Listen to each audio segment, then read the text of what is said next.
Se você é tutor, responsável ou veterinário, esse vídeo é para você. Eu sou a doutora Carla, médica veterinária, e eu tô aqui nesse canal junto com a doutora Paula para falar sobre nutrição clínica de cães e gatos. No vídeo anterior, a gente falou principalmente sobre a sintomatologia que um paciente renal crônico vai apresentar. E um desses pontos é a perda de peso. Então, neste vídeo, eu comentei com vocês que ia falar principalmente sobre as questões da ingestão energética desses animais. E qual que é o grande pulo do gato, né? O que a gente precisa saber para fazer o cálculo coerente e correto dessas questões de alimentação, dieta e energia que esse animal vai precisar. Normalmente, o que a gente precisa? Personalizar a dieta independente do animal. Mas quando o animal é um renal crônico, né, ele tem essa doença que já traz maior questões de perda de apetite, é um animal que vai apresentar um aumento da ingestão de água, pode apresentar vômitos, pode apresentar diversas questões como a azotemia, que é aumento da ureia e da creatinina. Então são animais que vão apresentar sintomas que podem acarretar, ou na verdade que vão acarretar, a perda de peso e a perda de apetite.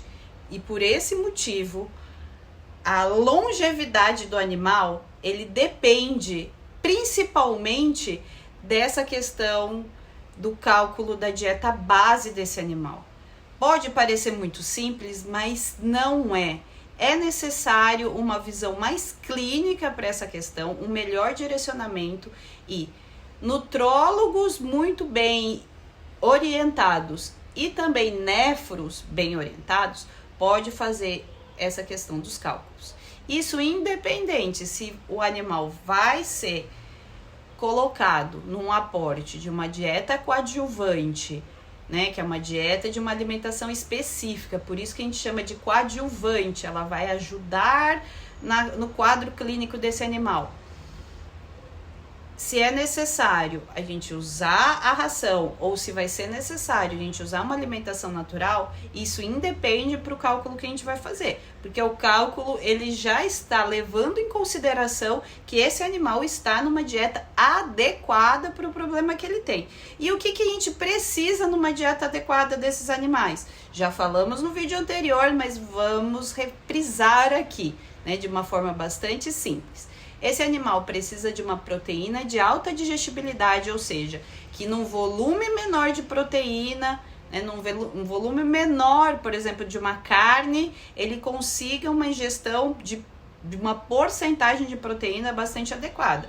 Por exemplo, se ele conseguir em 100 gramas de carne, 35 gramas de proteína, tá excelente, uma proteína de altíssima digestibilidade, e pode ser utilizada na dieta desse animal. Agora, se esse animal vai comer, por exemplo, 100 gramas de uma proteína vegetal, por causa da celulose, por causa da biodisponibilidade, essa proteína não vai chegar nem a 15 gramas dentro dessa porção que ele está ingerindo.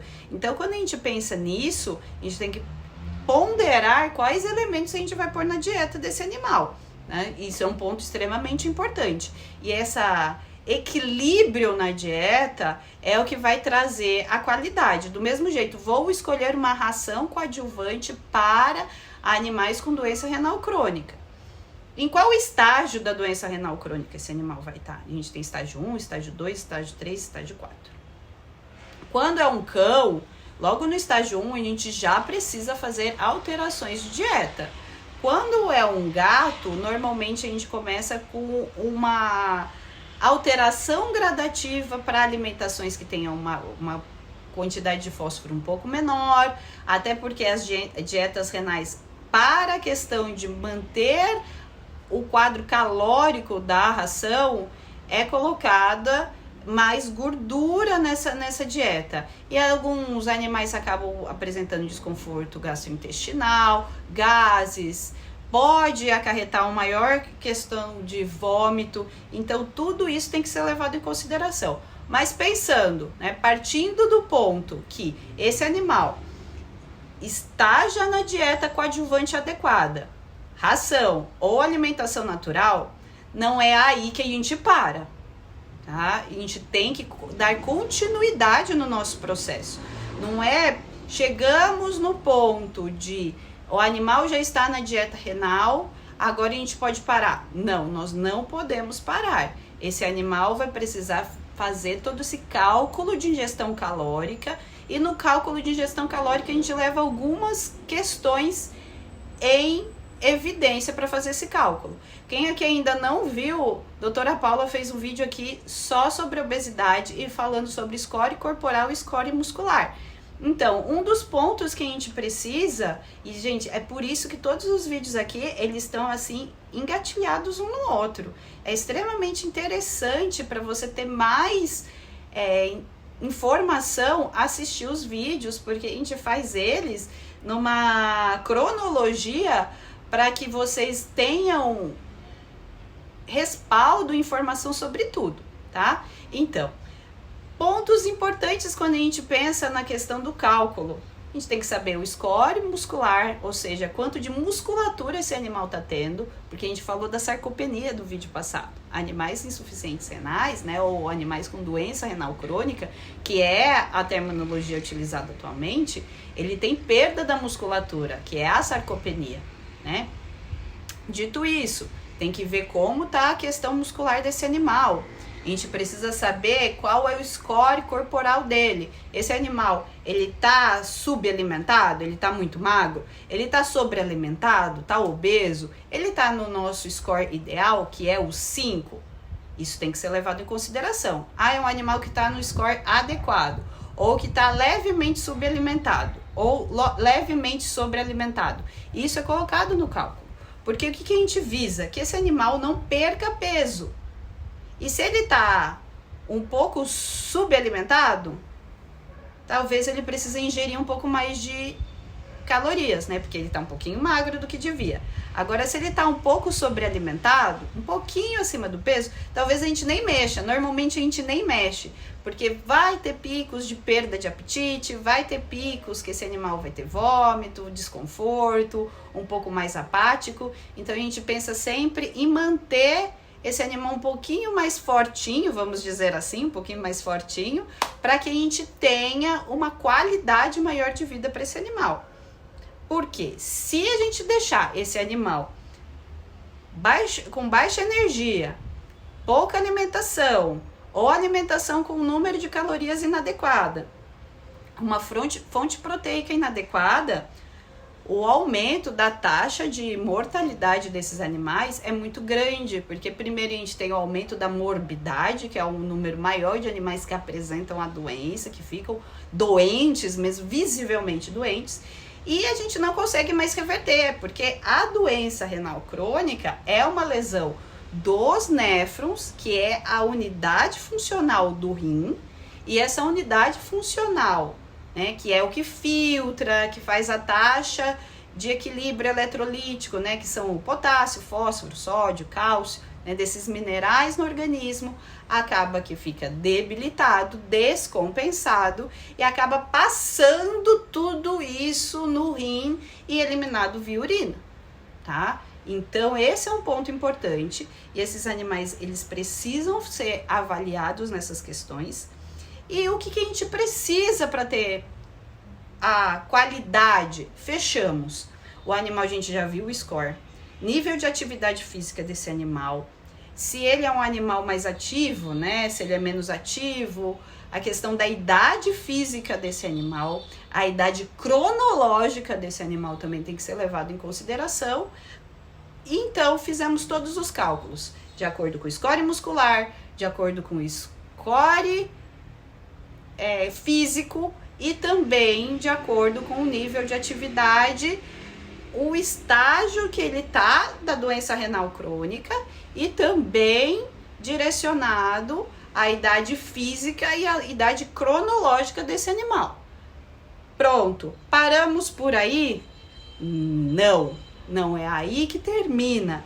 A gente precisa fazer para boa qualidade desse manejo, fracionar bem a alimentação, aumento da densidade energética por porções menores, inclusão dos lipídios com cautela na alimentação desse animal, o estímulo de alimentos mais palatáveis para esses animais, o uso dos nutracêuticos, principalmente ômega 3, que é excelente para não causar uma grande inflamação, né, para ajudar a desinflamar esse organismo. E a suplementação, que é sempre muito interessante, necessária e sempre direcionada para cada um dos animais. A gente não faz suplementação sem levar em consideração exames físicos, clínicos, laboratoriais e de imagem. Então, tudo que a gente vai direcionar de tratamento para esse animal tem que ser direcionado de acordo com o caso clínico, o caso daquele animal, de forma personalizada, tá? Então, você não pode simplesmente tirar essas questões da sua cabeça e achar que nada vai ter alterações de acordo com o andar do caso. Então, se a gente já fez a avaliação clínica, já fez o cálculo adequado, já colocou o maior fracionamento da dieta, já colocou alimentos mais palatáveis, proteínas de alta digestibilidade, o que falta? Ver se esse animal come, se ele aceita esse novo planejamento. Aí, com esse posicionamento adequado e personalizado para cada paciente, a gente melhora as questões de longevidade, a gente aumenta as questões de qualidade de vida e a gente aumenta o sucesso desse caso. Lembrando, personalizar todos os casos facilita a qualidade de vida, melhora as questões clínicas de cada um dos nossos pacientes e a gente consegue ter uma melhor relação médico-paciente. Gostou desse vídeo? Aproveita, segue a gente aqui nesse canal, que toda semana tem 2 vídeos por aqui e sempre trazendo novas informações educacionais para trazer informação para vocês, medicina baseada em evidências. Eu espero que vocês estejam gostando. Escreve para vocês não ficarem sem essas informações e daí você se inscrevendo, sempre que tiver vídeo novo você vai ser notificado. Um grande beijo!